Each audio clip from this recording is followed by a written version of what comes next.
So welcome everyone who's tuning in to the NebuCast. This is our second episode, and today I have a very special guest. He's someone who's, I would say, pretty big in the bar community. I would say good. Good for the bar community, at least, I would say. He does a lot. He definitely got me into bar, got me seeing bar as more of like an e-sport and like something that you can not only play but also watch. So please welcome Brightworks. Hello, everybody. It's good to be here. Yeah, this was a cool idea. I appreciate you putting it on. Thank you. Yeah, it's been awesome. That's something that has been just because we mentioned like skill. It's one of those things that I like sort of suspected when I first started making videos was I wonder if as bar gets bigger and bigger, the average skill level of every player is going to rise like slowly but surely, and I feel like I've definitely seen that. Yeah, like it's becoming harder and harder to compete. Yeah, because you're like what, like in the 30s, and now the highest is like in the 60s or I think 70 or something. It's wild. Yeah, I remember a time when it was like 30 was the highest ranked player on the server, on the one server that would be active a day. And now now there's multiple, and it's crazy. So it's actually, awesome to see. Yeah, that's a good segue into what I wanted to ask you first, because how long have you played bar for? Like, how did you find the game? How long have you played it? It's been a little over a year, like I think a year and a couple months, year and maybe 2 months, 3 months, something like that. It's funny because my BarCast's playlist almost perfectly tracks how long I played bar because I just did one a day. So it's like if you just add all those up, that's probably like almost exactly how long I've played bar. But I have kind of a weird background for it because I didn't play like Total Annihilation. I didn't play Supreme Commander. Like I really didn't play a lot of the precursor games to this one. I mainly played a lot of Command and Conquer. That was one game that I just always loved, the Command and Conquer series. They were fun, dumb action as a kid, and then as I got older, I could like appreciate the ridiculousness of it. All the like, we're going to space and all that, all that hilarious stuff. I'm too young to have. I was 10 when it's gonna age me, but I was like 9 or 10 when Wings of Liberty came out for StarCraft 2. So that was like the first and only RTS that I played until I found bar recently. But StarCraft's a great one. I feel like StarCraft is really right now like the bread and butter of RTS. Yeah, you could call it. Like it's sort of the I don't know, the defining eagle for what exactly RTS is like centered around. I mean, I feel like probably one of the most successful esports as far as RTS goes. Oh yeah, because I mean, I know Age of Empires was big too. Yeah, but even people who don't know, like I didn't know what an RTS was until like I had to Google it, but I knew StarCraft, you know. Right. So it's kind of big in that way. Did you like when you started bar, were you already streaming and like making YouTube videos or no? I started with bar, and I started. Oh wow! Okay. Like some of my oldest videos, some of the first videos I ever uploaded were tutorials for bar that I put together because I couldn't find those tutorials on the internet. Yeah, they just didn't exist, and so I was like, well, somebody better do this. And so I just started putting them out, and it seemed like people really appreciated it. So eventually that transitioned into casting, but. Yeah, I watched your tutorials when I got into it, like especially your C one.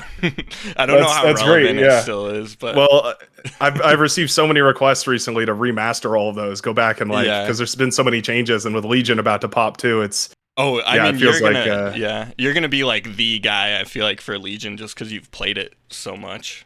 Right? Yeah, I hope there's a competitive ladder for Legion. I'm going to stomp for the first week until all the pros figure it out, and then I'll go back down, get some crazy OS boosting. Yeah, you can farm OS while people figure it out. No, it's good. I like the way they do. They're incrementally updating Legion. That's something I've spoken to Hornet about. Is the design philosophy of updating in big batches, like doing one big push of 10 units all at once versus adding one by one and tweaking them slowly. And essentially, in short, the response was, we're gonna make incremental changes so that people have time to sort of keep up with it as it gets closer and closer to what would be considered ready for launch. Yeah. So I don't know. It's pretty cool. Yeah, that's like one of my favorite parts about this game is how you can like you can follow the development, and it just Right. like you're saying, incrementally they add more and more stuff, and you can just kind of feel it becoming like Yeah. it feels finished already, even though it's obviously not, but it's cool that they're still like continuing to add to it. The evolution of the game is still like constantly growing. Yeah. That's probably one of my favorite things about it too. Just it's rare that you get to impact a game so personally. Like you get to interact with the developers, right? I can't think of a single AAA title I've ever gotten a chance to, I've never met with Todd Howard or whatever. Yeah, no, me neither. Me neither. That's hard to get a meeting. Yeah, you can't really reach him the same way. And even because like I was in your Discord, in the main bar Discord, and then on Reddit, I was like talking about gunslingers a lot, and then now I see them like pop up a lot more. Yep. I've never. It's like I didn't mean to have influence on that. It's just like but there you go, and that's really all it takes is like you start a little bit of discussion, and then everyone's like, oh wait, yeah, this unit's really really good. Yeah. That was my favorite moment for that was a long time ago, covering back when Ice Cream, that the map Ice Cream. Back when that map had a geothermal in the air position, the air spawn position. Mm-hmm. It was really popular to nuke rush. And I remember making a guide on how to pull that nuke rush off by like 11 minutes or something. Just stupid fast nuke rush. And the day I uploaded that video, like within, I think it was like 8 hours or something, that map was updated and they removed the geothermal.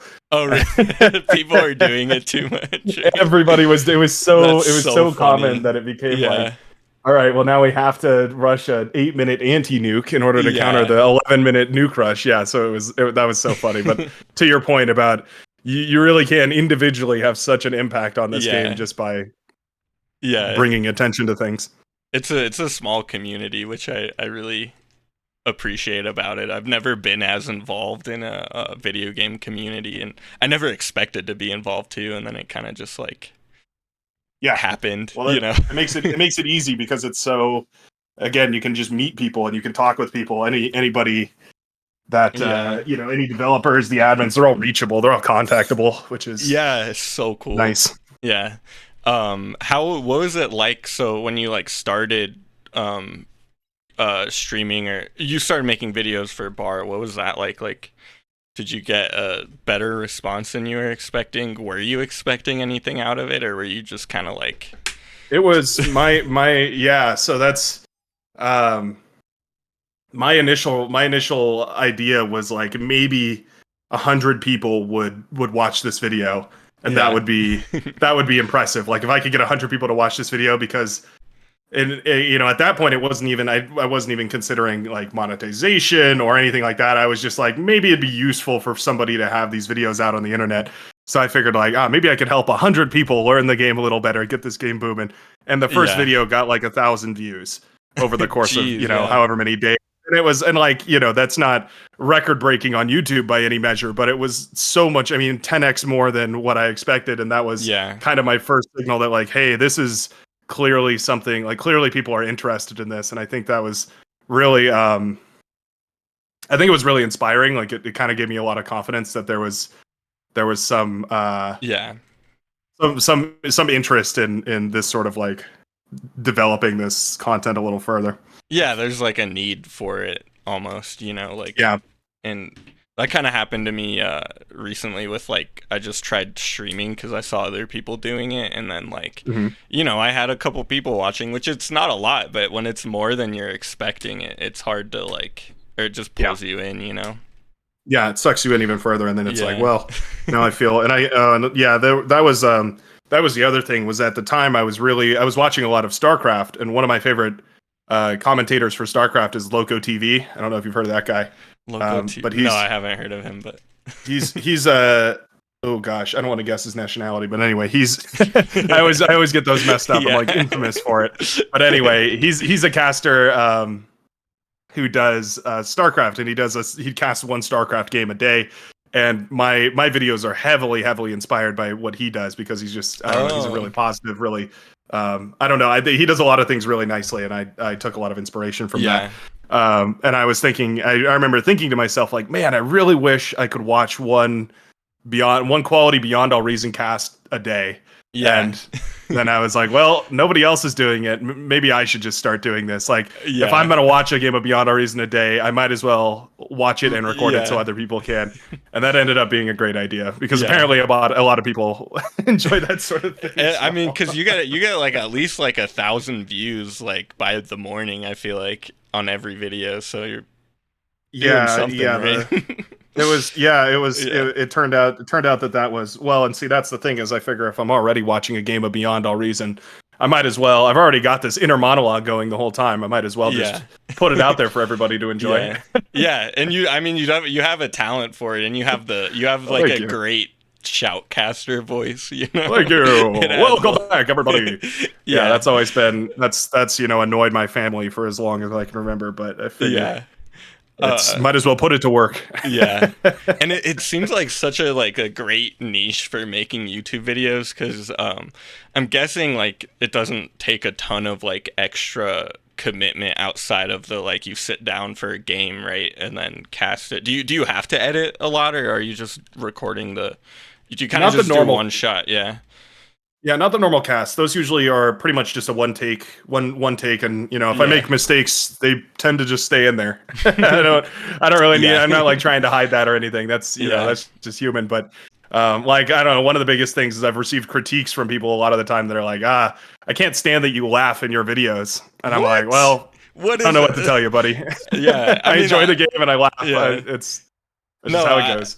I honestly, that's one of the things that I enjoy a lot about your videos. Like, I feel like you let your personality come through a lot, and it makes it really enjoyable to watch. Otherwise, it feels a little robotic, and I'm like, well, why don't I just have an AI do this and forget the whole thing? It's like, kind of removes the point. So yeah, because that's I always laugh a little when I get that comment because I'm just like, I'm not upset if you can't watch this because that's the reason. Like that's just silly. Can't please everybody. Silly. Yeah. That was as for to your note about editing though. Yeah, the regular videos don't take much editing. Occasionally I'll put out something different. Like if I like the tutorial videos are a little more editing, but I wouldn't say more than like 30 minutes or to an hour. Yeah. Really the longest, the biggest factor in determining how much recording there is to do is just the length of the replay. And the average game is probably about 30 to 40 minutes, but occasionally there's those 60, 70, 80 minute games that go to the ultra late game, and there's like Juggernauts and Titans, all that sort of stuff. And those are definitely grab a drink, grab some popcorn. Like we're going to be here a while. But those are definitely fun too. Yeah, I enjoy watching those, but man, when I have to play those games, I get so like stressful, so stressful. Yeah, you're just tired by the end. You feel like you need to lay down and have a nap. Yeah, that's usually my last game of the day if that ever happens. Yep. Yeah, that's some APM burnout for real. It all comes crumbling down. Yeah, those are good ones though. Yeah, what do your like friends and family think about it? Like, do they know that you're so popular doing this, or do they even know that you do that? one by one, my family was actually really supportive. It was I kind of just I didn't know what to think of that, but they were I didn't know what they would think, but they kind of my mother told me, she was like, yeah, I kind of figured you would be good at this sort of thing. She like basically told me, yeah, you have a voice for radio, so I figured this is probably a good fit for you. And so I was like, oh, okay. And then the funnier one was like friends that would find the game, and then they would be like, wow, this guy sounds really familiar. Who is this you? And I'd be like, yeah, that's me. Yeah. And I was like, that happened a couple of times, and I was like, well, that's pretty funny. Yeah, that's funny. Do you have friends who like IRL friends, I guess you call them, who also play bar, or are you kind of most of them know? Most of them have sort of tried it and moved along. Yeah, I'm really in my little cluster of friends, my little group. I'm the RTS enjoyer. Yeah, so that's been stuck with me the most. That's been my experience too. It's very hard to convince people to try it because it's just it's very overwhelming. There's a steep learning curve. Yeah, which is why I think tutorial videos are just in such constant demand. Oh yeah, definitely. Yeah, you're always going to need somebody to like try and point out why you shouldn't build a bunch of T1 solar panels, for instance. Or yeah, definitely. They really need hopefully I don't know who's working on it, but they really need like a tutorial in the game eventually. There's definitely plans to build one. Yeah. That's That's a tricky one because they want like a full. I think there's a list somewhere on their website about all the things that they want in the tutorial. But really, what somebody needs to do is go and write a script and a story, sort of similar to I Oh, guess like Legacy of the yeah, Wings or something, or yeah, Legacy of the Void, or Wings of Liberty. Just combined all yeah, those in accident. But you get what I mean. yeah. The Just so StarCraft like campaigns effectively, but do that on like a smaller scale. yeah, for the oh, when you said because we had talked about it in like Discord a while ago or something, and you said scripting, I thought you meant like programming, but I see what you mean. Just like make it more interesting than just like a basic Oh, tutorial. yeah. I Yeah, meant, yeah. I was talking about like literal, like writing the dialogue yeah, on a page or whatever. I mean, scripting powerful too, of course, because, yeah. yeah, that's a lot of what the like this beautiful widget we're watching right now of allowing the smooth camera controls. Absolutely going to be stealing that and trying it out because Yeah, it seems super epic to I fly don't. around and look at some of these games like this. Yeah, I don't know if Robot told you, but you do it with like a gamepad. I think he's doing it with like a Okay. Xbox controller or something. Yeah, I've got one sitting on my desk right here. That should work out. Yeah. Do you Seems pretty play cool. do you play other games outside of Bar a lot, or is Bar kind of taking over Yeah, your? yeah. I've always been a super gamer, just playing all sorts of stuff. I think there's Yeah. even a video on my channel of like all the games in my Steam library. That's Oh been like yeah. Yeah. a long term project that I've always wanted to do is just catalog like playing through every game that I have because there's I don't know hundreds of them that I've gotten over the years. And yeah, I play loads of games all the time. I play a lot of Minecraft, but that's like Oh a nice. seasonal thing.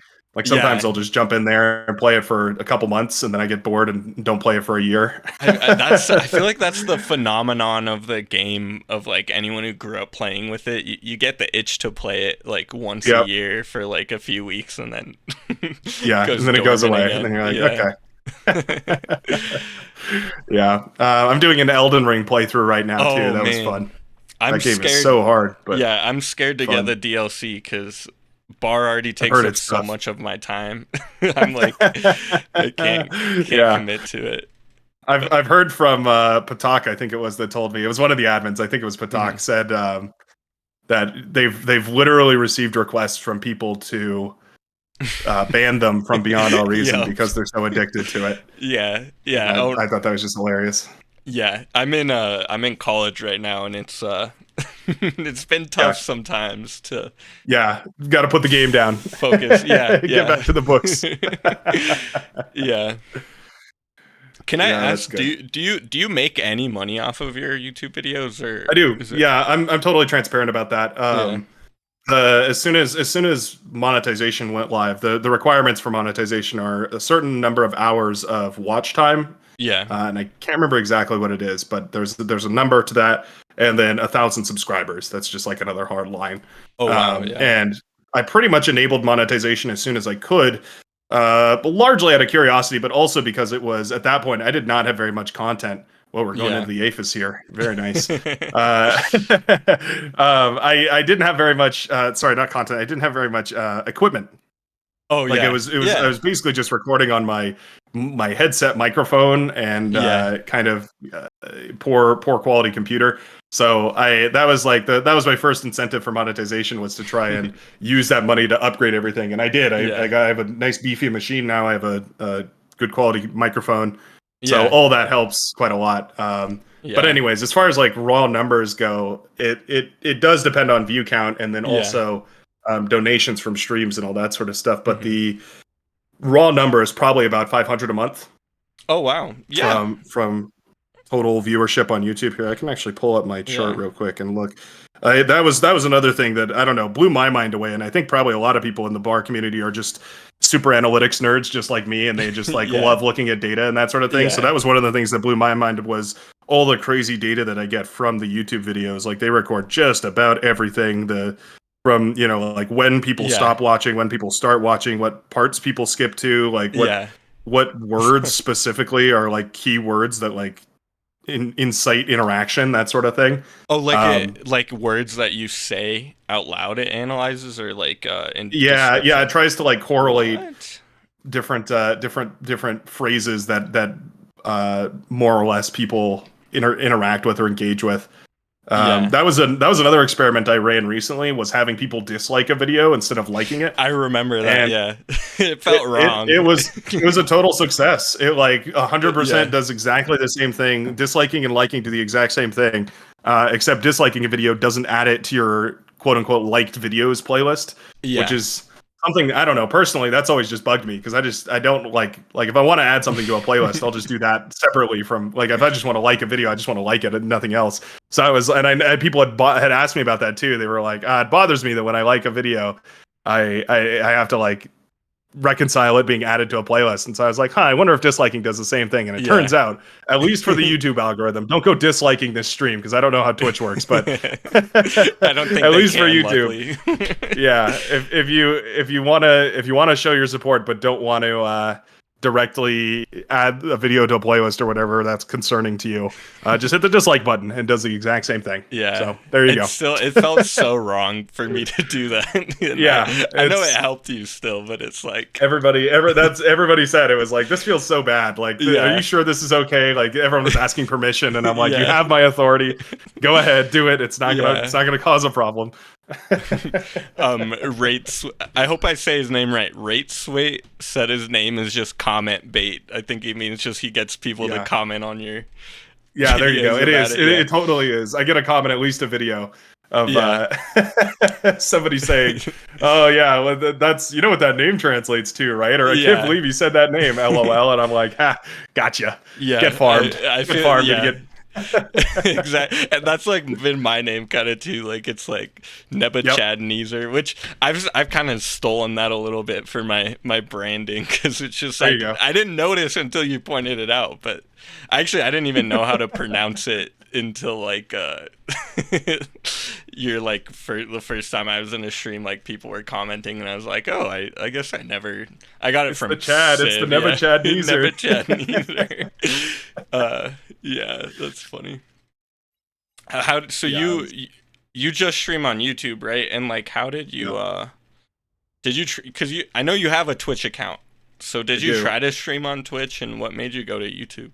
Yeah, it was I kind of just like directly compared them, and by that I just mean like I would do a Twitch stream and then I do a YouTube stream and vice versa. I tried doing like on Tuesdays I would do a YouTube stream, and on Saturdays I would do a Twitch stream or something like that. And I figured most of my audience is already on YouTube, and it's fair. Yeah. It's easy enough to just do that on YouTube anyways. Their platform is like fairly easy to use.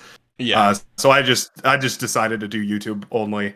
That's not to say I don't plan to use the Twitch in the future, but I think I'll probably use it for things that are not associated with bar. Like if I want to stream other game playthroughs or something like that. But I'm just kind of holding it in reserve right now as sort of just another tool if I need to use it. But mostly my biggest thing about the YouTube streaming is that it automatically archives all the live streams into a big playlist.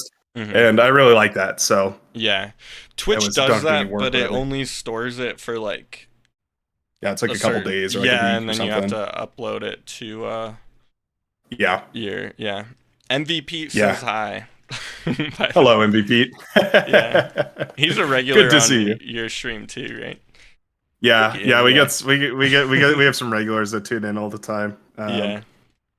They've started to kick my ass in the live streams nowadays. You have some like really top level players who are regular. Yeah, this last stream we had what was it? I think it was Mr. Everest or something. It was like a 50 true scale player. I was like, my goodness, this is just getting out of hand. That's funny. Yeah, it's like it's almost an issue because I'm like I want to be able to invite. I want to be able to invite anybody to come join the streams, but I do feel a little bit bad about inviting noobs to come join the game, and then suddenly they're up against literally professional level players. And I'm like, ooh, I did not mean to set you up for that. But you have to start barring people. Not really. Set an OS cap. No, we start limiting it or whatever. We had someone else with Fight Nights express like a similar concern. Oh yeah, like, we don't. Yeah, tell me how that went. Oh, dude, it was so much fun. Like, have you ever played Magic the Gathering? I played it a little bit. So do you know, like, Friday Night Magic? is like a thing that, so it's like a similar, it's where I got the idea basically. It's like similar idea where game stores would host like a weekly friendly tournament, and you'd have like everyone show up, and you get to play a bunch of rounds. And so okay. yeah, anyways, that was a tangent, but it was so much fun. Like there was a little slight hiccup because you know those spammers who will join a lobby, and then they'll like vote to lock a lobby, and then like spam the chat. You have spectator chat off, so you probably don't see it as much anymore. Well, that was the reason why I turned it off, actually, is because of that. Yeah. Yeah, it's so dumb. But anyways, a few of them, Patak actually, or Patak, I don't know how to say his name, I'm sorry. He said that's the correct way to say it. You have to like squeal like a bird. But yeah, anyway. That makes, okay. That makes sense where you go. Anyways, but he like pointed it out. I was like so excited. I was like Fruit was signed up, and like just like names I had seen around. And he was like, yeah, there's the people are probably targeting you a little bit and making fake signups. So we had like, it wasn't a big issue at all. It was just like a minor annoyance. We had a few like no shows because they had been fake signups, but we figured out, we expected hiccups, and we figured that out. And aside from that, it was like a ton of fun, I got, for me personally, because I was hosting it for everyone, but I was also hosting it because I wanted to play in it. Yeah, of course. I got to have I like lost my first game, won the next one, and then I got absolutely destroyed by Barcast in the next one, and it was just that guy's crazy. Yeah, he's crazy. And I'm so bad at 1v1, so they're hard. They're a whole different game. The 8v8 is so focused, and the 1v1s are such a wider perspective. Like, yeah, exactly. Yeah, and I get tunnel vision a lot. Me too. But yeah, it was just fun, like, because you would like after your game was over, you could hop over to other lobbies and watch how other people's games were going, and then there were like 4 streamers streaming it, and people were like hopping around everyone's stream, and that's awesome. Yeah, it was just fun hanging out. And yeah, I don't know. I'm excited for the 2v2 night, and I know it's early for you. This Saturday, right? Yeah, this Saturday.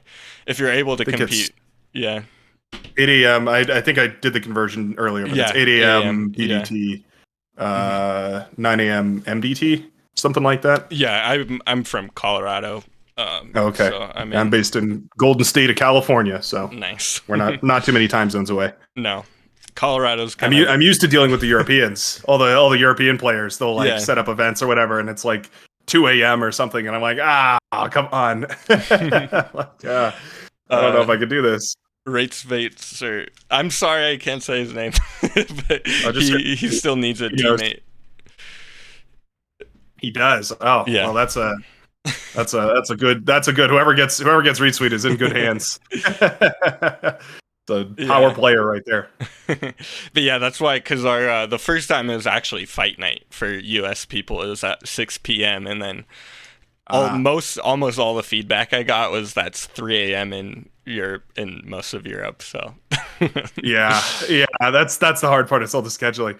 It's kind of a cool double-edged sword of Beyond All Reason. Is it's like such a global community, but also it makes scheduling events really a pain in the ass. Yeah, you're all trying to schedule things. It's like, this is 3 a.m. my time, and it's like, but it's the middle of the day my time. How? Yeah, exactly. Yeah, it's hard. It's hard. No, but it's good though. Yeah, it is so cool. It's definitely the most I've interacted with people from other countries in a long time. Well, there you go. Yeah, it's awesome to hear all those different things. I get like so much random trivia from people that tell me about their countries, or like just I don't know, just random facts, and I'm like, this is so neat. This is more worldwide interaction than I've ever had. Yeah, it's so cool. It's really neat. Well, I'm glad that Fight Night was a success. I wholeheartedly support it. I think it's a worthwhile endeavor. Yeah, I really appreciate you, by the way, casting the game from it and kind of giving it a shout out. Helps a lot. Yeah. That was visibility. I tried to. I mean, that was a great game, by the way. That was really fun to watch. The ending of that game was awesome. I got the Jinx for everyone who's or anyone who's wondering, Jinx and I play a lot. He always destroys me in 1v1s. So I had to get the last laugh with that. Yeah, that was a good last laugh. I'm like, spoiler warning. But yeah, it was a good game. It was a really good game. Beautiful ending. And that it was games like that like all night with Fight Night, which was nice. Well, that's really cool.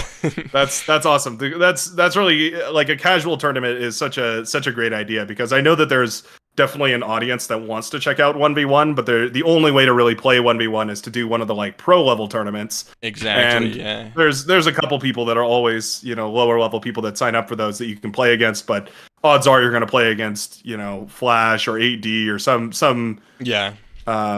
Super high level player, and it's like not really that fun. So I think a weekly tournament makes a really good amount of sense.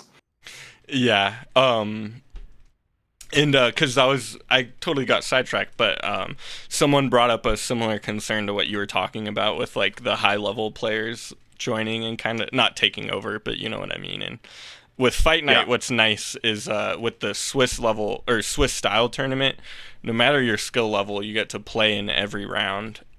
If there's an odd number, if there's an odd number of players, obviously everyone might have a chance of sitting one round out. But and then the first round is random, so you might be paired with someone who's a lot better than you. But every round after that, you are paired based on your performance so far, and so it kind of ends up like. Like for me, I'm really bad at 1v1s, but I got to play a few like even matchups just because I would. There you go. I lost a few, so I play someone else who lost a few. So it's okay. Yeah, that makes sense how that's balanced then. Yeah, no, that makes a lot of sense. That's I like that a lot, because that was definitely, a prevailing concern is like, how do I want to play a fair game, but I want it to not also be like against AI or whatever. Yeah, make sure that everyone can have at least one game that they win, is important. Yeah. That makes people feel good. It's I think the 2v2 is going to be fun too, because that's every player that you add relieves a little bit of the stress from your from your overall perspective. You still have initiative, but I feel like 2v2s are kind of criminally underplayed a little bit, because they're like, they still kind of feel like a 1v1, but they're not. I don't know how to explain it. I just feel like of all of the game sizes, I see 2v2s the least, so I'm excited for it. Yeah, 2v2s, it's definitely like 8 versus 8 and 1 versus 1 are kind of the polls that tend to get the most, and then 4v4s are pretty popular too, just because there's a lot of really good maps for them. I love 4v4s. I would say they're probably my favorite format. There's that one map, I think it's called Theta Crystal. I knew you were going to say that. That's my favorite 4v4 map. Yeah, that's a really good 4v4 map. Yeah. I just it's great for gunslingers, especially the small matches. Yeah. Well, there you go. I know you're partial towards them. Yeah. You got a real gunslinger craze. They're the most fun unit in my opinion. Are you an 8v8 mostly, or do you what do you play a lot of? Yeah, I like 8v8 a lot. Mostly because it allows me to try different things. Like you can sort of dedicate yourself to playing the front line, or playing, doing some sort of eco build, or trying out air, or whatever it happens to be. And I think that's because of how complicated bar already is. I think that relieves a lot of the, like, even a single role like that, even just playing frontline, it has tons of complicated parts that you have to learn about, and then that's probably the easiest of them all. So learning all of them, like, essentially what I'm trying to say is the stress of learning all of them or doing all of them at the same time is not a great learning environment. So I feel like that's where most people are going to gravitate towards. But 8v8s are like definitely what well, actually, for new players, I almost want to recommend small team games sometimes, because I guess it's like, when you're one Chevron, 8v8s make a lot of sense to me, because your team can like carry you. But then as you get a little better, maybe I like to recommend small team games. Yeah, move down to 6 and then 4, and then maybe try a couple 1v1s. The nice thing about the 1v1s is that It is a direct expression of your own skill. Oh There's no gosh, you can't yeah, you can't be carried, but you also can't be dragged down, which is yeah. if Oh, if you're frustrated about that, might be a solution. I was thinking I was getting good at bar, and then I challenged my friend to some 1v1s on stream, and he just crushed me every game. And That's how it goes. yeah, that was a rough day. It's um, probably the best way to learn, I guess. yeah, You're like, well, now I know how to keep all those metal extractors safe or whatever it happens to be. yep, yeah. Oh man. MVP says a few things. He says, "I think Bright needs to cast a few of his own matches too, and Ooh, join us and see yeah, how games without weird settings feel." yeah. I don't know. I don't know if you want to see those. I try to cast good matches typically. Yeah, and then he also is wondering, why do you never play Cortex? Oh man, I've just got like every time I get a chance to play Cortex, I usually also have the opportunity to play Legion, and ooh, that was a killer nuke right there. Yeah. Anyway, sorry, a little distracted. That was Oh no, beautiful. feel free to comment on the game too. It's just wiped out that whole front line. The March of the Shiva begins. Yeah, anytime I try to play Cortex, usually I also have an opportunity to play Legion, and I'd be remiss if I didn't take any opportunity I could to play yeah, Legion. yeah. So But Legion is I should play obviously more Cortex. your favorite faction, would you say? Or Yeah, I don't know. Legion ticks a lot of my boxes because it's got that like disposability that's really fun, where you kind of like almost Zergy level of like you just produce so much stuff and then you send it forward. yeah, And then also I love the way that a lot of their unit design works, like the Phoenix, the T2 air yeah, like strafe gunships or what. I don't even, they need their own role name, but they with their like glassing laser that just turns the ground to a charcoal finish. It's that's just such a cool design, and like yeah. I agree. more heat ray stuff in the future too. It's, I don't know. I really like their aesthetic a lot. Yeah. Um, MV, I started the game learning Armada, and so that's why I usually play Armada. But yeah, then Legion is now taking over. Their little miniguns and heat rays are super appealing. yeah, yeah. Legion is. I hope they because Legion is so different, and I hope they bring a lot Mhm. of that kind of that attitude to like reworking a little bit. Mm-hmm. Some of the other factions. Yeah. Yeah, I would like if the one thing, the like two big changes that I'm looking for right now to the game are, I want Armada to have an advanced T2 a T2 metal extractor that does something. I know they Yeah. have that EMP one in the works, and it's pretty bad. At least in my like very Yeah. limited experience with it, it was not very good. Do you mean the Um, Twilight or no, T2 is it's an EMP. It has like a little EMP gun on it, and it just, compared to the Exploiter, the Cortex armed metal extractor, yeah. it's nothing. I think the So I'd Cort like Armada yeah. to have something, maybe like Yeah. a lightning turret or something mounted on top of it, something like that. But Yeah, especially though the Cortex like special meta extractors are so OP in like 1v1s and just in yeah, they're general cuz really good. yeah, cuz they do a ton of damage and they have a ton of health too. So you just basically like can't harass them at all with grunts or anything. Yeah, you need basically all the way up to T3, and even some T3 struggles against them. Like Yeah. Shivas will lose to them. Oh I yeah, know. yeah. Yeah, you have to really commit to breaking those things. Otherwise, yeah, they're super high value, and especially if you put a construction turret or whatever to repair them too, they have just near infinite survivability, which is Yeah. awesome. But I wish Armada had the same thing. Yeah. Yeah. And MVP is saying that a perfectly hidden Twilight might save you as well, but I feel like even then, like you have to sacrifice it, whereas like an exploiter, like they can take down an army by itself without needing you to like pull your army, and Yeah, they still stand after it. So I don't yeah. The know. that was my other thing that I really wanted, was I want a EMP landmine Oh for yeah, Armada. yeah, that I would be want like cool.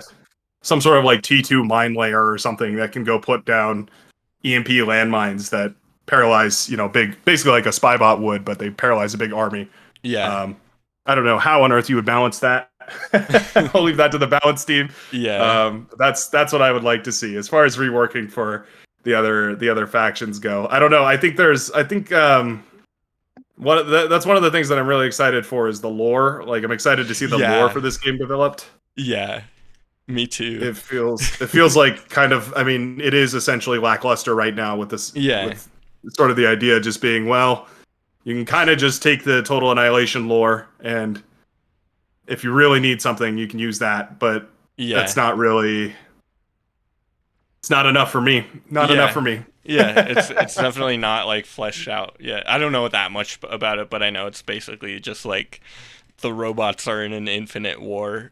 I feel like Yeah. they could get a little more. I'm sure they'll have a lot more creativity with it once I'm something gets hoping on I'm there. hoping that's what Legion does, is like sparks a lot of discussion about that sort of thing. Just like, well, maybe they could be like a human faction, or maybe they could be like Yeah, an alien faction. I don't know, whatever it ends up being, yeah, but it'd be cool to see that develop. That's another thing where I feel like what'll work best is if someone sits down for 10 hours and writes a detailed script and like fleshes out these whole things and just dumps it on the desk of the moderators or the admins or whatever, and just yeah. like has a concentrated, well written thing and just puts it on their desk, because otherwise I think the vision is just constantly going to flip flop back and forth and it'll never Yeah, get done.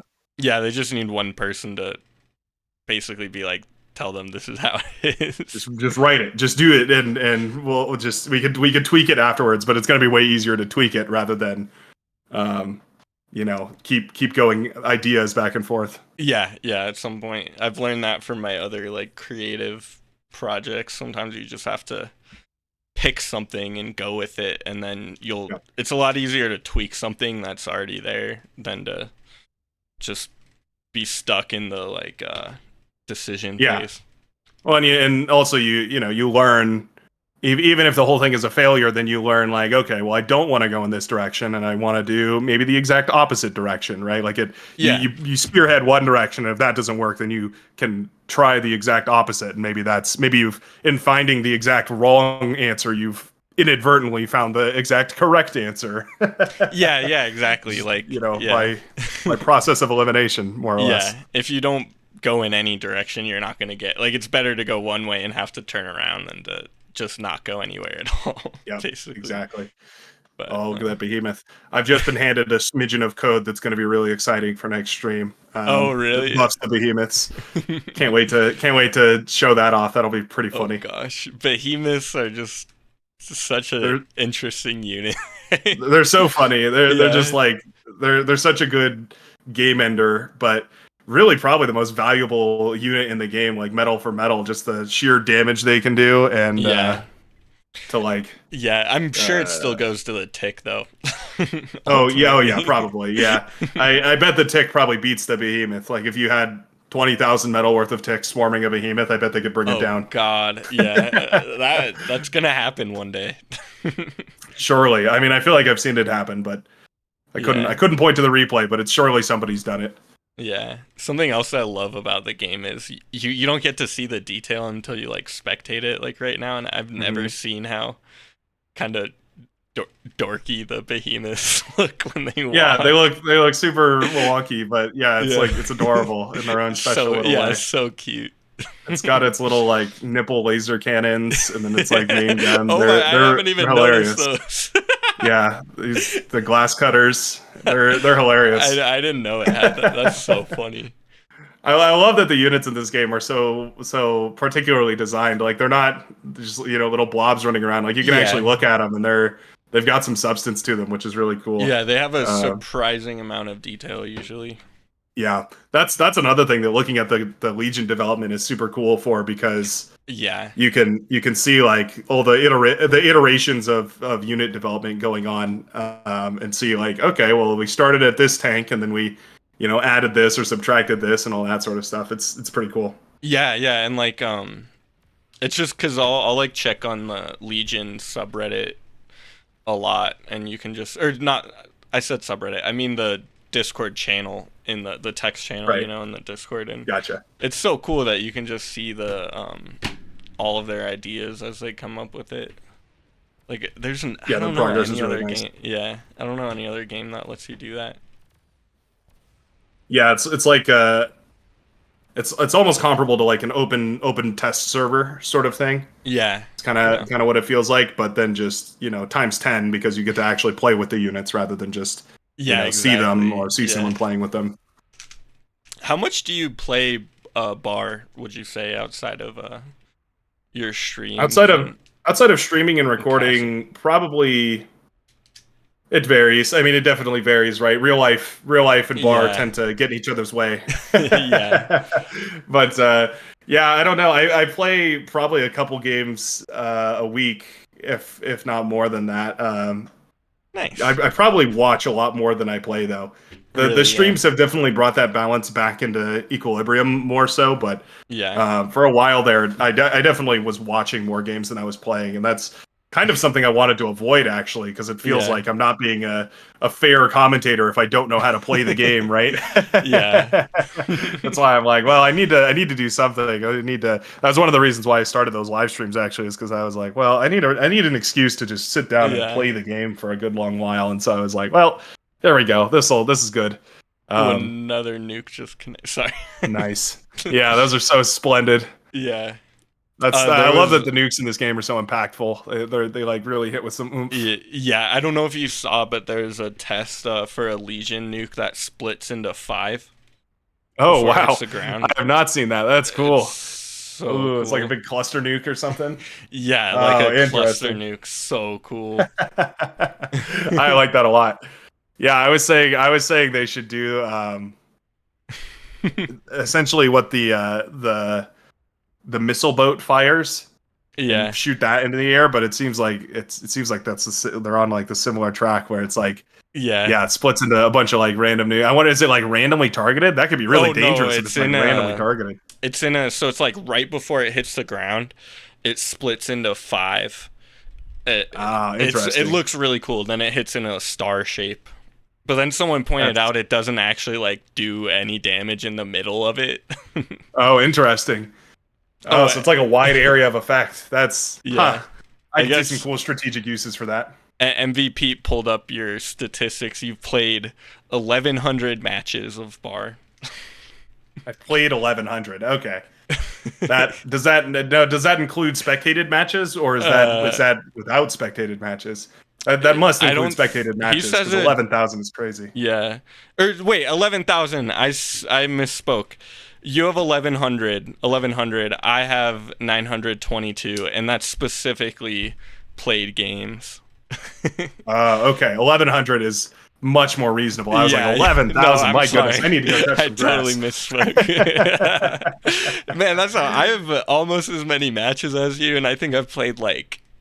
Let's see. I think I started back in November, so There you go. I'm Yeah, the one who needs to go touch some grass. you'll outscale me, the young grasshopper. Yeah, that's great. That's yeah. I forgot they track all those matches. I wonder if they maybe MVP can find it if they track the hours in game, because I bet that would give you a Um. closer total to like all the matches that I've watched.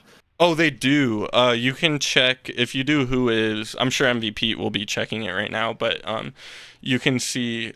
Oh, it looks like Robot's game crashed. Oh no. Or is he looking uh, up the statistics? oh, he's getting the statistics. Um, if you type "Who am I" with the $, you can get it, and I know it gives you hours played Oh, in I game see. and then like total hours spent. Oh gosh, I don't know if I want to see this for me. Let's see Robot Robert's account here. Looking at the Robot has actually total. Oh yeah. Oh, spectating. Oh, I see. he's been around for a really long time. Let me see what. Okay, hold on. I'll pull this up. That was on the bar website. Yeah, I guess if you guys are doing it, I need to do it too. I'm like, well, dang, I might as well. What's the? That's not on their regular website. What's the? Go to beyondallreason.info and then account in the top and then account page. Playtime. Oh, okay. I've spent 21 days playing and 28 days total. So only 7 days spectating. Nice. That's not as bad as I expected it to be. I'm kind of happy with that. Wait, what's 29 days to hours? Or 28? 672. Okay. I'm pretty far from my 1,000 hour. I've got mine pulled up. So where was it under? Is it account? Yeah, Oh, account yeah, and then playtime under profile. So I've got playing 40 days, spectating Nice. 7 days. Well, that can't be right. Well, I wonder if spectating this it, is just recently. yeah, spectating it doesn't count.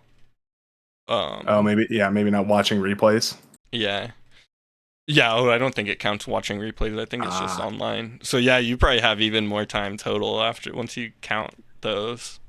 Yeah, I've probably got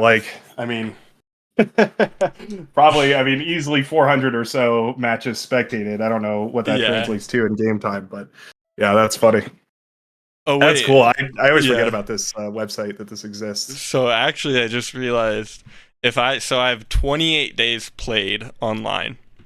21 of those days are actually playing. Only 1 day is spectating. So that means that 6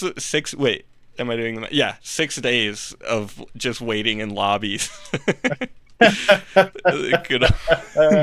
That's funny. Good old the lobby simulator hits hard. Lobby simulator. That's funny. I like that. Yeah, I have noticed though that as I've started to play in like quote unquote higher level lobbies, I spend less time in actual lobbies just because I think as more experienced players stick around, they have better etiquette with not just like ditching games. Yeah, it also helps that there's a lot more people playing nowadays. Yeah, you can hop into there's usually a couple of lobbies that are open at any time, like getting ready to start a new match. Yeah. It definitely cuts down on that time quite a lot. I remember when it was like 1 or 2 lobbies a day. Like at peak hour, there would be 2 lobbies, and then really? you would wait through a queue of 20 people in order to play the game, and it was like, this is frustratingly unpopulated. So that's actually robots exposing my open skill ratings right now. Oh. But that's so when you started, how many people were playing? Because that sounds like not very many at all. I didn't realize it grew that quickly. That kind of blows my mind. It really was like a pretty exponential boom all of a sudden. It went from, it was probably dedicated 40 or so people that would play at any given time. Okay. And then that number would go up or down depending on peak hours, and like during weekends too, there would be a lot more people, of course. But yeah, it really was like it really was. Genuinely 2 or 3 lobbies was like the maximum that you'd ever see running simultaneously. And it was also all the like high level players. Like it was basically you would join if you wanted to play multiplayer, you had to be really good at the game because you were playing against other people who had just been playing all day, every day, all the time. There really weren't any noob lobbies. Yeah, that's so crazy. So you got to kind of see.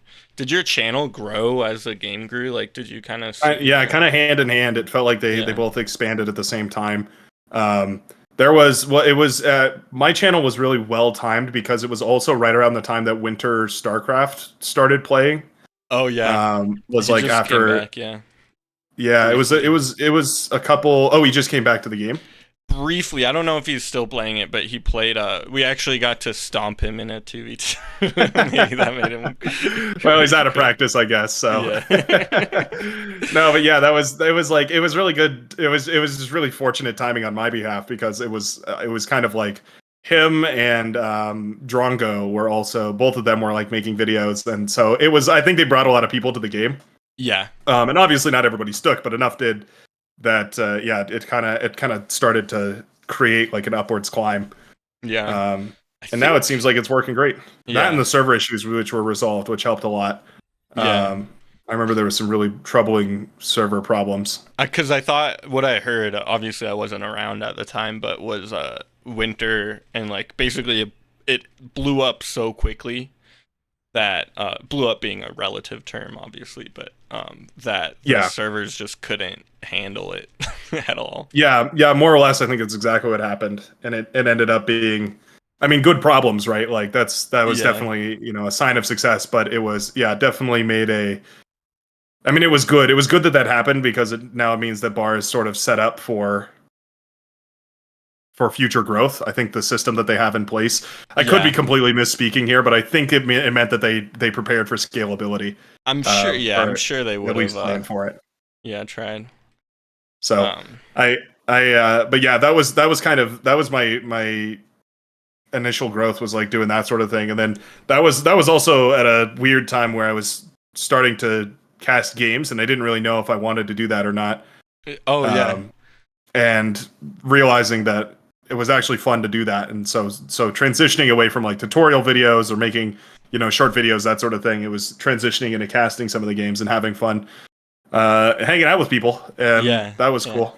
That Did was you? that was around the time I started the Discord too. Um, Okay, yeah. So Shout out to how? my admins who run that, and Isbad specifically, who like basically single-handedly crafted that with his bare hands. That's so nice. Yeah, you have a really nice Discord community. It's like I appreciate I'm how so yeah, blessed for that, because it really is like, just from what I've heard and what I've seen, I think I'm just super lucky. yeah. Um, Dude, it's a so lot of like you've Yeah. described it as wholesome before, and it's so wholesome and just nice. Yeah, It's yeah, wholesome's great. a good word for it. It, Yeah. it is. It's definitely. It just feels like there's a lot less. I don't know. As far as like every once in a while, I'll see on Reddit somebody complaining about like being Oh bullied in yeah. the game, or like Yeah. all this terrible stuff, and I'm like, oh man, I feel like you found a bad. I feel like you found a bad example. Like I feel like you Yeah. found a bad case, because I know for a fact that there are people that are so patient and so willing to learn and so willing to Yeah. hang out and have a good time, that it's, Yeah. I I almost feel like advertising to them, right? Like, well come you hang out. no you literally There are good should. people. That's what when I don't like have a commute. Well, I guess I'm in like your community, and like I'll tell them basically like if I see, because those pop up all the time, and I think it's kind of a I don't want to say echo chamber, but you know what I mean. It like kind of is I know what you mean. magnified because people are going there to complain. Yeah, Um, yeah. People are gonna see what they want to see, and it's, yeah, it is only the bad experiences are gonna be, or mostly only the bad experiences are gonna be the ones that are worth going and yelling about. But yeah, it's kind yeah, of yeah. But it when is what it is. You're not really ever gonna be able to stop that. But yeah, the best you can do is be like, if for anybody who is genuinely concerned, but still, isn't just fed up and wants to spend their APM typing and actually just wants to play the game and have a fun time, then they can. There are routes for that. There are alternatives for that. yeah, There now and bar fight nights, which seem like are going to be a great way to go have some fun. I think so. There's Yeah, always my live streams. There's a lot of opportunities that yeah. are And available now. that's what I do, and I think it's good to do whenever that comes up. Is I'll just like comment and be like, like there definitely is toxicity in the game, but most of the people are so nice, and if you find the right communities, like the Brightworks community, there's other small ones like Jaws Munch is one that I'm Mhm. active in too, or even just the main bar Discord. Like you just have to like kind of reach out to the community, and there's always people who are happy to help you. Yeah. Um, Yeah, and I don't think it's fair to expect no toxicity, but and that's what knowing how yeah, to tune it out and yeah, move around it, it's yeah. just And that's also why I'm like, if you're learning the game, I almost think small team games are a really great way to do it, because if you're in a, like, if you think about it, you're in a game with 8 people versus 8 people, so 16 people. There's bound to be, like, there's gonna be 1 or 2 people who are, like, cranky that day, right. and, Right, yeah. Yeah, they've um, played one too many games, they have been on a lose streak, whatever it is. Like, yeah, it's whether it's them or they've just, it's just been a bad day. But yeah, you're right. You're yeah, totally right. Your odds of running into somebody who's having good times is gonna be higher if you are in a smaller team game. And also I feel like yeah. people are inclined to be a little nicer when it's more, closer, a little more Exactly, yeah. And you I don't can know. like, you can have them if you need to like turn off ranked, if because that can be a point Right. of contention, or Yep. just small team games are a great way to learn. And also like your teammates can obviously it's gonna be harder for your team if you have a new player, but it's easier to cover for your teammates too. At least in what I've found. I don't know. Yeah, yeah. It's so far my experience has basically universally been, as long as you're like receptive to advice from people, virtually anybody is going to be willing to like give you their opinion on what you should do. Yeah. And you know, I would say maybe they're not right, but it's worth trying because at the least you'll learn something.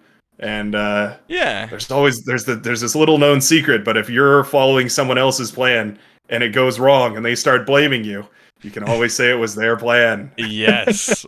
Oh, I have not to out myself, but I have a bad habit of getting like argumentative with people who are being like kind of the toxic player and like Yeah, I totally know what you're saying. Like you want to try and correct them and be like, no, that's not like, don't yell at people, but like, yeah, just give advice or whatever. But then that never goes the right way, and it's always misunderstood or misconstrued. It's like, it's hard to do. You're kind of at that point you're just kind of stoking the flame a little bit. Yeah, exactly. Spending more time typing at your keyboard than actually focusing on the game. I've got a term for it. I call it APM overflow, when your whole army dies and your base is destroyed and you're still operating like you're controlling an army. So you're just, all your APM overflows into chat and you unleash a barrage.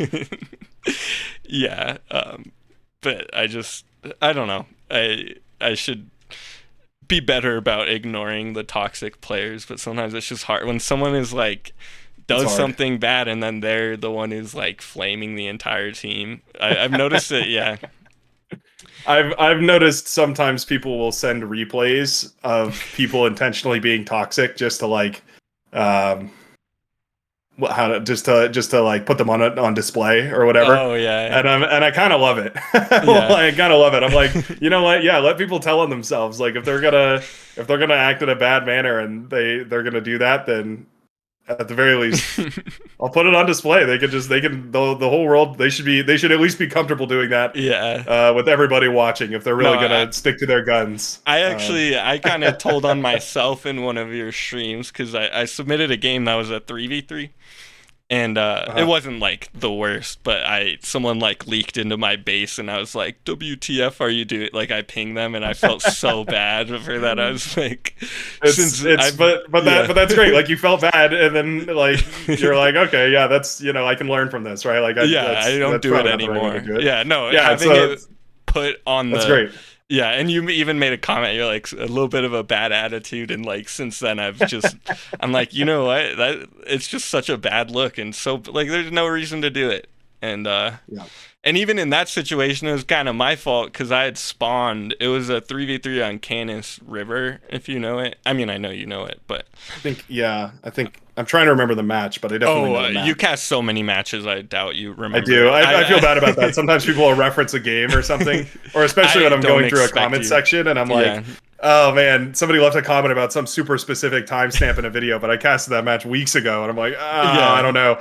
No, but anyways, it was I spawned on the high ground, and it left a hole because then my two teammates spawn. There's those three spawns on there's 3 spawns, and so there's a gap, and so it's completely my fault that there are leaks because I left it to them. But anyways, it was just I think it's good that you have a good way of addressing it. I think in your casts, like you don't give it too much attention, but you're just kind of just let it see. Everybody's gonna make their own opinion about it, but it is what it is. And let it sit, and that's I'm not trying to like put anybody on the spot to say like you should quit the game because you were toxic one time. Like I've definitely been toxic before. That's not, and nobody's perfect, but it's like I think that's the easiest. Like I mean, you're describing exactly what I hope other people go through too. Is like you look at it and you're like, maybe I didn't handle that so well, and then you just change, and that's fine. Yeah, exactly. That's totally forgivable. Nobody's here to like judge you, right? I'm not the judge, juror, executioner, condemner of bar etiquette and politeness or whatever. Yeah, but no, it is. I mean, it's a frustrating game, and sometimes sometimes it gets the best of you, but it is that APM overflow. It gets you. It gets everybody every once in a while. It's another skill to learn sometimes, keeping your temper in check. Oh, that was a cool perspective. Nicely done, Robert. That was neat. flying Flying through the lab right there. the trick, not trick shot. What am I thinking? The ace pilot or whatever flying through Yeah. That's funny. Man, I Yeah, that's saw really neat. there's a front player with I think it was a T2 Air Lab somewhere. Oh, Wait, I saw that. Yeah, I saw the Tan player had an air lab. I was wondering what that was about. Maybe is that just a T2 Air Lab? what's going on here. Interesting. Oh no, it's just T1. Just Interesting. T1, but I guess while you're going for your tech up, you might as well. I mean, Yeah. you have an army on the field. It's very, very interesting. Very interesting indeed. I like this production center. We're just handing out units to the red player here. This is how are we automatically? Oh no, that's a red lab. We're just I see. It's the pink player is Yeah. assisting the red lab. Oh, cheeky. That would be an interesting widget to add is or just something that lets you Just automatically auto hand share. units over Yeah. Yeah. What's he saying? there. Is a widget for that. Oh. I saw the widget that automatically pinged things. I thought that was pretty interesting too. Me too. I Just really like that. I thought I could see how maybe it would get annoying, but like it would like call. Are you talking about the one that would like call out if like your teammate is making a like T2 lab or something? yeah, it did a whole bunch of Yeah, stuff. Yeah, I thought it was pretty neat. One of I the things I agree. liked Yeah. about it was it pinged when you had pinpointers. It said like pinpointers 1 out of 3, 2 out of 3, 3 out of 3, Oh that sort of thing. yeah, yeah. That's That was nice. pretty cool. Yeah, I really liked it pinged when someone was making a T2 lab because that kind of helps with avoiding like all of your front players Everybody trying to overtext. Yeah. Yep. Yep. Yeah, I Um. was talking about that before in a cast I think recently was like the most technically efficient method of playing the game is to have one person go for a T2 lab and everybody stops T1 production and just starts funneling metal into that T2 lab immediately Yeah. to get those T2 units and start getting that sort of thing. But like obviously that's really difficult to manage. But if you Yeah. could, it'd be really efficient. Yeah, that would be interesting to see that because I still don't see that a ton. Like even in like, I guess you probably Yeah. see it more in like pro lobbies, but Sometimes, I mean, even then, it's just it's so hard to manage. It's so hard to yeah, keep it fair. I think is the biggest problem. Is like people don't want to weight or whatever. people don't want to wait, and it's like I give you 1,000 metal, and then you produce a bunch of hounds with it. It's like, well, how do I get the right amount of hounds? Like somebody will just take all of them, and then it's like, well, now I'm out of metal for my lane. So it's like it's not fairness in the terms of like feeling like someone's cheated you, but fairness in the sense of like keeping the right balance of resources in each lane is really hard to do. Yeah, But if you are really good at it, I bet you could practice it. You could get really, really good at allocating those resources correctly. yeah, And I think it'd be super, super powerful because you can imagine, right? If one person with a T2 lab, if one person goes T2 and everybody else immediately turns off their T1 production, you have easily so much metal. like 80 metal per second or something flowing into the whole team's economy. And Yeah, if all of that is going into T2 production, you really can get some T2 units out super quickly. yeah, But you have to like make sure every lane is safe. You have to make sure like the lanes that are yeah, falling get the T2 units first. You have to almost have somebody like dedicated to just doing reclaim because you can't give that yeah, metal. You can't give the T2 units worth of metal to the enemy team. yeah, Man, shurikens are good, huh? yeah. They're so good. Completely shutting down this push. But also I wonder because then you kind of the one inefficiency that I could see that introducing is just travel time.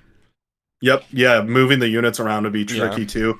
Maybe you could have an air player with transports, like automatically setting Hmm. up transport fields that like go to Yeah. certain parts of the map. Out Yeah. of there, we've tried out on stream the unit market thing I've recently, never, and that was really neat. yeah, I've seen it pop up a little more in games, but I've still never gotten to try it. How was that? It's cool. So basically what you do is the same way like on a unit you can switch the firing mode or whatever, or like to like roam, wand, or whatever, all those like little switches on the bottom control panel.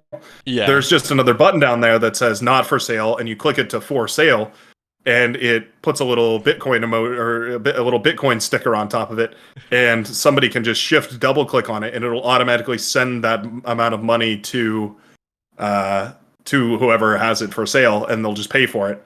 And Yeah. then so the money goes automatically, and then the unit transfers automatically. It's like a really elegant system, except that Interesting. it's Yeah. new and not a lot of people have used it yet. Yeah. Apparently, it's also a little bit. How do you say? It's CPU intensive. Oh, really? Apparently, Huh. Yeah, apparently it's really intensive on the game to draw all the little Bitcoin markers on the unit. So they're working on like a different way of indicating those. Interesting. Yeah. That's Apparently, the so same thing is weird. true of Resurrection Halos. So if maybe you're having low client FPS and you're looking to boost it, that's a little tidbit for you: is I turn off unit tracks and turn off unit halos. I didn't know Milk you a that. couple extra Yeah. FPS. Yeah, I did there not you know go. that at all. There's so many like interesting quirks with the game. Like Yeah, yeah, there I didn't really get is. that. Yeah. I learn a lot of those when I play with Hornet, especially because Oh he's yeah. just definitely got an eye for that sort of thing. Like, just has been around the code base so long that I think he Yeah. understands it to the point where like it makes a lot of sense to him intrinsically. Yeah. So a lot of those I learned just by just like playing games or talking with him. But yeah, there's a lot of like funny little random details that don't really make much sense, but they do add up eventually, basically. Yeah. That's oh yeah, because you have it's cool. You have some developers who hang out frequently on your stream Yeah, and yeah, we've started community. to get like at least one a stream now, which is Yeah. pretty So cool. cool. Yeah. Just random like ended up. It started with Flow would show up for a lot of the live streams, helping do the like Hmm. big team games and that sort of Yeah. thing. Yeah. And then it turned into the Legion developers started using my stream as like a testing basis, Oh which was pretty yeah. hilarious as well. Well, because So I was like, okay, you probably get them the most playtesting of Legion, like consistently at probably, least. Yeah. yeah, consistent one, like high level players too. Yeah. Kind of a perfect storm of like, yeah, the Legion players, or the Legion units being tested against like, well, in actual battles against actual like Cortex and Armada, and being played by people who are like actually know how to play against the units. Yeah. It's pretty cool. It's pretty fun. I would Yeah. definitely say if you're looking to play Legion, that's a great time to check it out. Oh, You'll probably absolutely. get stomped, and so will I. But it'll be a fun time riding the Yeah. wave down. I love playing on your streams. I don't get to do it super often just because of the timing of it, but when I do, Yeah, it's so fun. Usually I'm just at work watching it. there you go. It Wherever delay you're tuning in yeah. from, we're It happy to just have you. Yeah. yeah, it distracts me like the perfect amount where I can get my like 2 hours of work done in like 5 hours.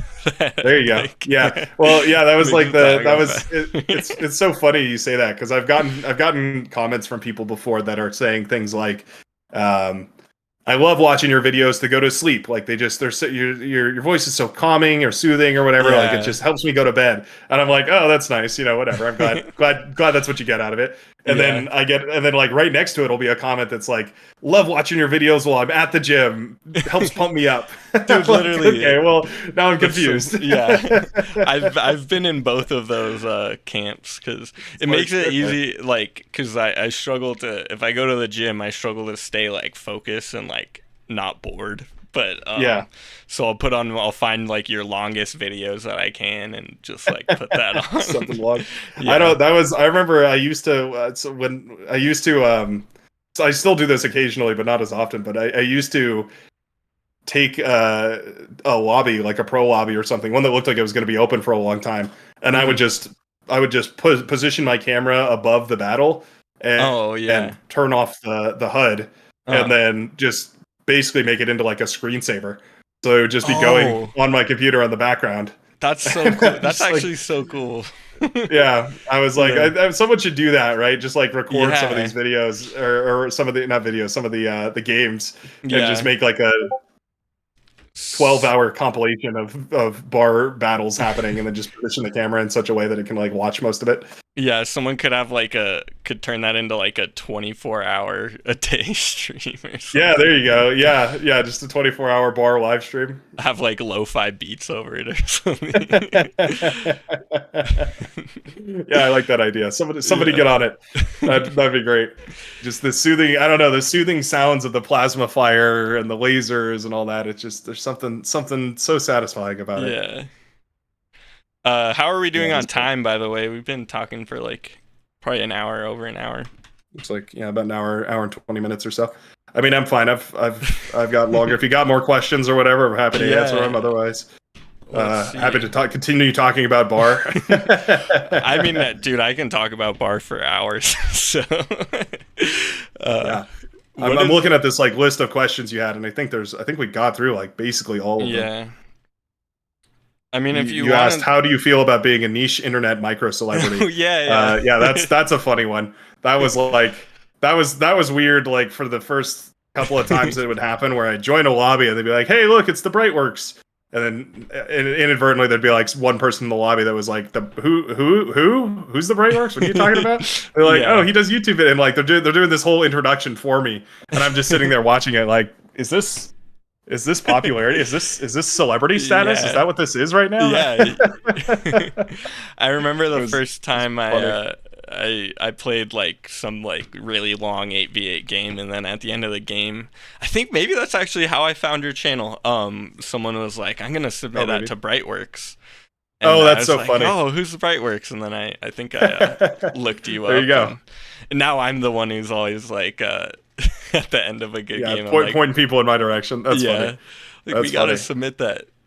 How do you, okay? Actually, this is a question I've wondered. How Uh-huh. do you like pick your replays? Like, do you just the day like right before you Mm. sit down? Do you just like kind of scan through, or is there a Yeah, method so to it? there's not a lot of method to it, but the little bit of method that there is basically the one thing is I prioritize my Discord over basically everything else. So if you Yeah, submitted a replay on the Discord channel, that's 99.9% of where I get most of my replays from is from the Discord. yeah, Um, Oftentimes, though, what I will do is go to the website directly so that it's not a closed box of people being showcased and showcasing their own yeah, replays. Because sometimes that can happen, and that's just for variety's sake, just switching it up a little bit. But yeah, other than that, it's kind of just a timing thing. Like I'll try and look for maps that aren't played nearly as often. Like yeah, I have a very deep aversion to all that glitters and Supreme Mismas. Like I just like occasionally I'll cast a game on one of those, yeah, but I'm like, if I can avoid it, if it's not like a world shattering game, then yeah. I'll try and look for something on a different map. I Um, appreciate that. Yeah, yeah, I think a lot of people do. I yeah, think everybody plays those two maps all the time, so it's nice to have a break and check out yeah, some of the other maps that do exist and also are beautiful and are fun to play on. So yeah, if I can get one person to go play a different map than All That Glitters or Supreme Mismas, then I'm happy. yeah. It's I like mean, ironic to watch All That Glitters game right now and say yeah. that, but I was gonna just say maybe. you casted a I had sent a replay for all that glitters because I did a Geo like spider build that was pretty Uh-huh. good. I remember that match. Yeah, really fun. I still can do it, and like I've refined it more, and it always Oh, nice. dominates. But anyways, I That was yeah, that thermal really changes things on this map because yeah. that turns that from like a hold the line position to like a hardcore tech position. Like you can Yeah, really do some cool rushes. well, literally, like, I mean, I didn't come up with the build. I don't think. I'm sure people are doing it before me. But I was just like, you do it on Supreme, so why not do it on Yeah. Glitters now? No, Um, absolutely. Makes perfect sense. but anyways, I think it was yesterday or like 2 days ago. I was streaming and playing all that glitters, and someone was like, "I did my build," and someone was like, "Oh, Hmm. I see you watch YouTube," and I was like, "You saw me? That was That was my build. me." Of course I know him. He's me. Yeah. So that was a pretty That's funny funny. moment, and Yeah. That was when I did those Nostradamus maneuvers as well. I casted Nostradamus showing off his static defense drop. I saw so many of those afterwards. People were like, yeah, check out what I did, check out what I did," and I'm like, okay, but it's called a Nostradamus maneuver, and yeah. you may have done it, but I have to give the proper rights here, He proper originated trademark. it. Yeah. I haven't seen one of those in a good long minute though. I'd love to see somebody try and do another one of those. Yeah. The EMP rework makes the abductor a little bit less powerful, so it's gonna Really? inadvertently nerf the Nostradamus. Yeah. That's a bummer. Sure, that's what they're worried about. Yeah. Speaking of the Nostradamus maneuver, I think one of your most viewed videos is titled that, but I think it's a reference to the unless the player was Nostradamus who did it. But it was like a nuke, like they had like 100 or so nukes.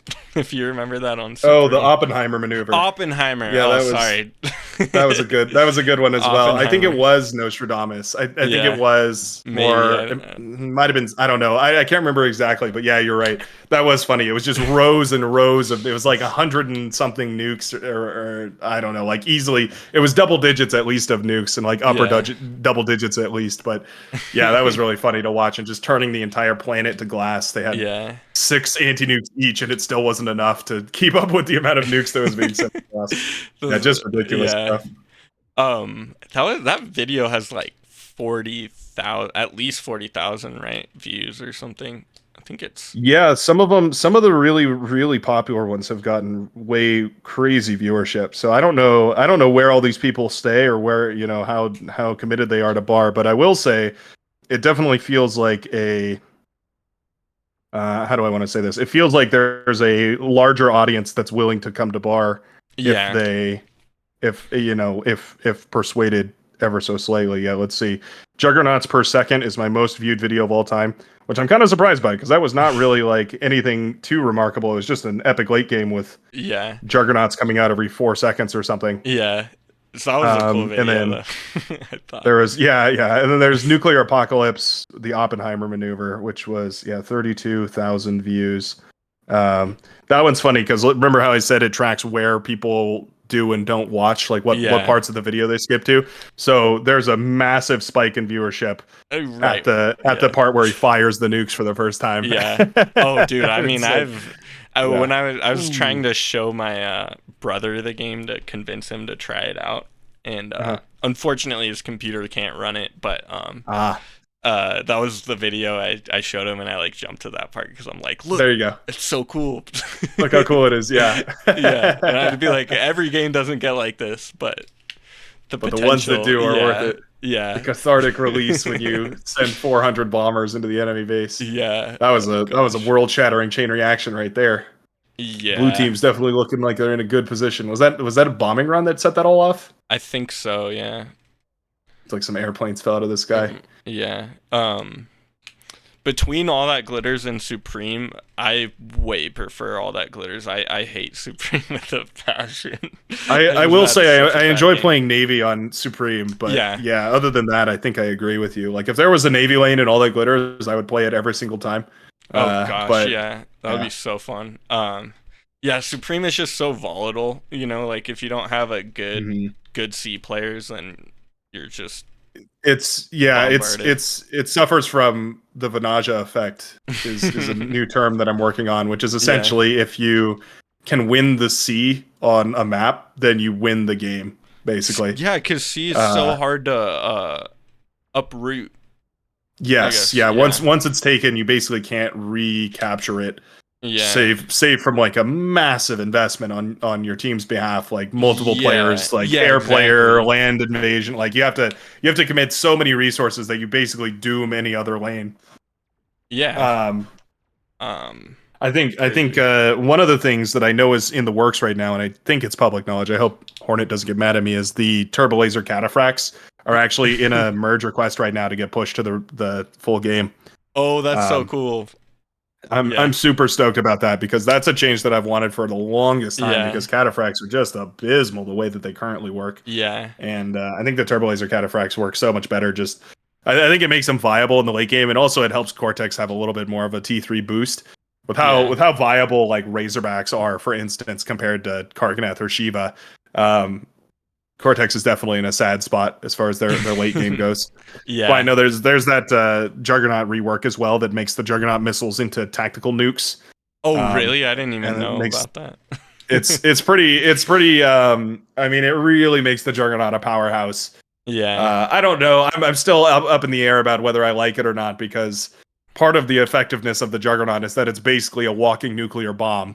But like if I can understand investing 27,000 metal or something into this thing, and then it really doesn't it can't do much fighting. It just kind of dies, and that's its point, is that it dies. Yeah, but that's one of those units that when I first saw it when I was starting, like it struck fear into me, and then it's like now it's kind of like oh, you just you put 27, you put all your eco into building that one unit. Well, okay, here's a D gun. Yeah, how about that? Exactly. Just delete it. Yeah, it's like yeah, that's such a. I mean, that is just the that is Cortex Rage is building a 27,000 super juggernaut and sending it out onto the battlefield only for it to get degunned by a commander and a Yeah. sneaky Pete hiding in the middle of nowhere. Yeah, Yeah. It's brutal. but it's definitely, I don't know. There's a that's another thing is just how active the modding community is for this game is so Yeah. refreshing compared to like, I mean, modding is no new thing to me. Like I've always like I enjoy some modded Minecraft. I mentioned that I play Minecraft a lot, but I Yeah. basically exclusively play modded Minecraft nowadays. Yeah. Um, it's just the way to go. So many Yeah. conveniences and whatnot, and like all the cool stuff, like the create mod. I've been messing around with that. That thing's super Create. cool. I'll have to look at Um, that. Yeah. it's cool. They've got some some fun factory stuff. Anyways, but yeah, the modding community for this is it's funny because I feel like they basically directly influence what becomes like the next part of the development for the game. Yeah. Like all the I don't know, like for instance, the Turbo Laser Cataphracts were just written by Argon Wolf, I believe it was, Hmm.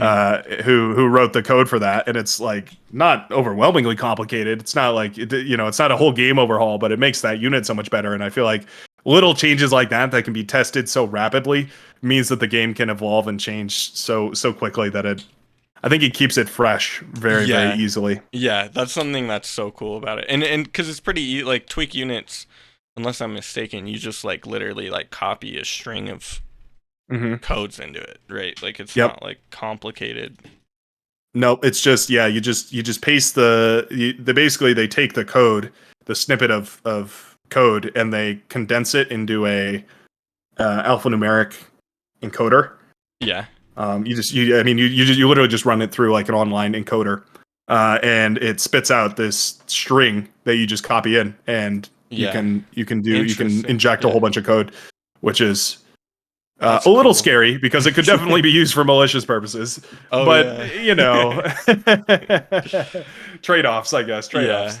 Yeah. So But yeah, that's it is and what it is. I've heard a lot of like because something people talk about loving about bars the like quality of life features, like Mhm. uh microing potential, or you know what I mean, like I know exactly what you mean. yeah, Yeah, and like auto groups are a thing. Like I can't go back to playing yeah, StarCraft now after playing with auto groups because I'm just like, why can't all my Marines be on the same tab already? Like yeah, it's just so easy. yeah, exactly. And someone was saying like all of that just started because people would make like widgets to do it, and then the widgets Yeah, that makes become sense. a Just feature merge. as more people do it. Yeah. I like that. I mean, yeah, I think that's exactly right. There's what was it? The nano turrets, the construction turrets were a widget as well. The way that they like Oh, prioritize really? things. Oh. There was that widget that anti-air turrets would prioritize shooting down bombers instead of fighters. That was a widget too. And That that's was a in the really base big game, deal yeah. because people who had that enabled would stomp bombing runs, just completely Yeah. eviscerate bombing runs. And then if the other team's air player or anti-air defender or whatever didn't have that enabled, they would get wrecked by bombing runs because the Yeah. AA turrets would just focus on the fighters and they wouldn't shoot down the bombers at all. So that was a big deal when that was a thing, and that got pushed through in like less than a week. I think that when that hit like public, when Yeah, that that went from makes like sense. public to or yeah, when that mod went public, and then from like people enabling it to like putting it in the actually like making it a part of the Base base game, game, merging it with the yeah. base game. It was like I think it was less than a week, was because it was so impactful. That's Um, crazy. Yeah. there's that the Weber thing too. That's a widget that I use. Yeah, I That use it makes your too. Weber's auto reclaim. Yeah, That's just a funny one. yeah, yeah. That's more funny. I haven't found it actually super useful yet because it takes so long to reclaim a full Yeah, health unit. But yeah, it's more just for the meme of it. it can definitely backfire. It's funny to use because you realize how important it is actually that the Webers like run past things and continue EMPing other stuff while your units push forward. There's Yeah, definitely like a bit of strategy to that, but it's cool. yeah, And yeah, I don't know. I love that. I love that about the community. The widgets are publicly available. Like for instance, this widget that I'm gonna go try out after this, yeah. the joystick widget. I need to I've get been that looking widget for done. this for the longest time. Like I swear I've asked so many people for this. I had uh no idea that this was going to be the day. This wasn't on my ticket. Yeah. um, I think it's that's so great for making like cinematic shots of the game, kind of showing it Yeah. off. I was saying I want to see more like people making like YouTube shorts of the game and Uh-huh. Oh yeah, like we need way more of that. We need way yeah. more like trailers. We need people zipping around watching like catapults firing away into like big crowds of units. Yeah. We need Yeah. way more of that cinematic stuff. I think Just absolutely. show people the game more so that you like It's pique so their cool. interest a Like little bit. we need we somebody that's definitely a niche that I think would just absolutely kill. If anybody's out there listening and you're looking for my recommendation on what you should put on the internet, uh, you should make YouTube shorts of that sort of thing where you just cut Yeah. together a bunch of action scenes of like pulsars firing and titans launching their missiles and juggernauts shooting and Oh yeah. cataphracts blasting, like all the like high octane stuff, Yeah. and like do all that. A bunch of like pawns surrounding commanders or ticks surrounding commanders, like any big explosions or whatever. Just cut together Yeah. a bunch of that action and then put some dope music behind it, and Make you're gonna be great. Yeah, someone needs to make like action edits of Bar that Yeah, just exactly. make it seem so epic. That'd be great. Yeah, I think that would. Oh, Oh no. lost the Discord thing. Yeah. Oh well. Yeah. That might actually be a good stopping point if you're Yeah. cool with Yeah, it. that sounds good. But yeah, this was a ton of fun having you on. Thanks so much for making Yeah. the time. Is there anything you want to like plug or talk about with your Go to Bar Fight Night. Sign up for that. There's a link to it in my most recent video. So if you're watching this live, go check that out. Sign-ups 2v2, right? For this Saturday? 2v2, yes. 2v2, There's so find a teammate, go sign up. What are the chances of Brightworks making an appearance on Fight Night? I'll probably show up. If I find a teammate, I'll show up. Otherwise, I'll definitely just be hanging out and watching some games. Maybe steal some games to go cast later, or well, let's see. I have my live stream right after it, so I'll probably just be hanging out and then preparing for the live stream. Have like an after party. Yeah. Well, yeah. Once again, yeah. thank you so much. And if you ever want to come back, I'd love to have you. Hopefully, if this turns into, I'm curious to see what the interest is in like this format. But Yeah, just talking about Bar for sure. a long time. But It's a good. Just upload this as a podcast and you're set. yeah, Start yeah. start a podcast. It'll be great. Yeah, I'm gonna if you tuned in late and caught the end, I'll be uploading it to YouTube. If you feel inclined to share it in your Discord, Brightworks, feel free to do that. Oh yeah, sure. Shoot me a link and I'll add it to the announcement. MVP wants you to come play with him now. You'll have to wait. I have to go fit. I have a job to do. I've got housekeeping to do. Life, today, so. There's such things. Sometimes we forget that there's a life outside of Bar. Yeah. That's like I said. They get in each other's way all the time. I'm like covered in dirt right now because I'm just out there power washing. Oh, great, great stuff. All right. Well, thanks for having me on. This was super fun. Yeah, thank you. Yeah, all this stuff. Yeah. Wish you the best. Good luck with your games, MVP. Wish you the best as well. Yeah. Hope everybody has a good day. Yeah, and thank you again for coming on, and come back anytime. Sounds good. Definitely will. All right. All I'll right. see you around, mate. See ya.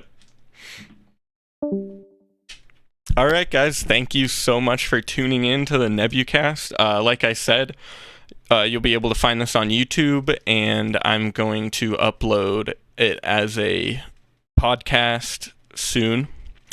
I just need to get off my ass and do that, honestly.